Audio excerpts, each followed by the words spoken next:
सबको नमस्कार। आज मैं बहुत खुश हूँ। पंजाब के लोगों के लिए खुश हूँ, देश के लोगों के लिए खुश हूँ। पंजाब के मुख्यमंत्री भगवंत मान जी ने आज बहुत शानदार ऐलान किया इस देश के गरीबों के लिए, पंजाब के गरीबों के लिए, और मैं समझता हूँ कि पूरे देश पे आने वाले समय में इसका असर पड़ेगा। भगवंत मान जी ने ऐलान किया है कि पंजाब में गरीबों का राशन उनके घर घर तक पहुंचाया जाएगा। Door step delivery of ration, घर घर राशन योजना।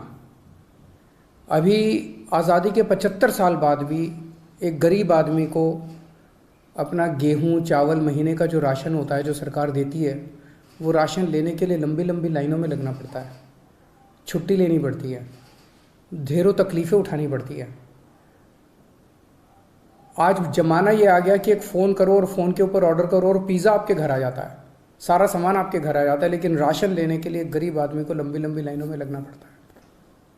तो घर घर राशन योजना के तहत लोगों का गेहूं या आटा या दाल जो भी है, चावल, वो अच्छी सी पैकिंग करके, बोरी में पैकिंग करके आपके घर का जितना भी बनता है वो आपके घर में सरकार हर महीने आपके घर में दे के आएगी। पंजाब के गरीबों को इससे बहुत फ़ायदा होगा। तो मैं पंजाब के लोगों को बहुत बहुत बधाई देता हूँ। मैं समझता हूँ ये जल्दी लागू होगा, आज ऐलान किया गया है। दिल्ली में पिछले 4 साल से हम लोग इस योजना को, door step delivery of ration की योजना को लागू करने के लिए बहुत संघर्ष कर रहे हैं।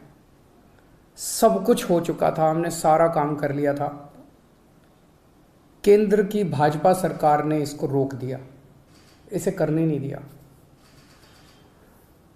ये सही नहीं है। लेकिन अंग्रेजी में एक कहावत है,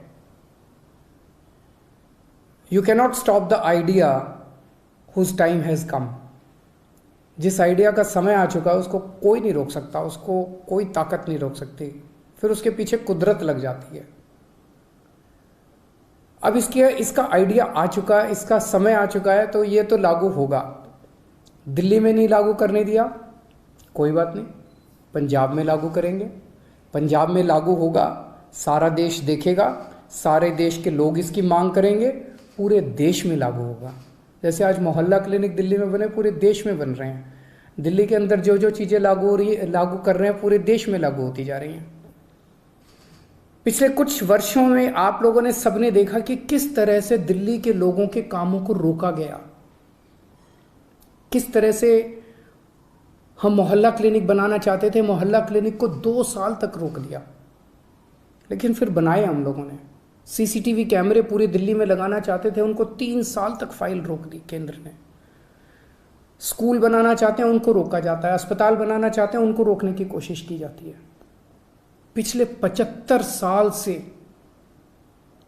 इस देश के लोगों को रोका गया, हर कदम पे रोका गया। लोग आगे बढ़ना चाहते हैं, लोग विकास करना चाहते हैं, लोग प्रगति करना चाहते हैं, उन्हें रोका जाता है। इस देश के लोग बहुत अच्छे हैं, इस देश के लोग बहुत इंटेलिजेंट है, इस देश के लोगों में बहुत टैलेंट है, इस देश के लोग तरक्की करना चाहते हैं, लेकिन उनको 75 साल से रोका जा रहा है। लेकिन अब लोग रुकने वाले नहीं हैं। अब लोगों ने ठान लिया, अब लोग खड़े हो गए हैं। 2 राज्यों के अंदर लोगों ने कट्टर ईमानदार सरकार बना दी है। अब ये देश तरक्की करेगा, अब ये देश आगे बढ़ेगा। मैं उन सब लोगों को कहना चाहता हूँ, सभी ताकतों को कहना चाहता हूँ जो इस देश को रोकने की कोशिश कर रहे हैं, कि आप जो मर्जी कर लीजिए, अब ये देश रुकने वाला नहीं है। नमस्कार।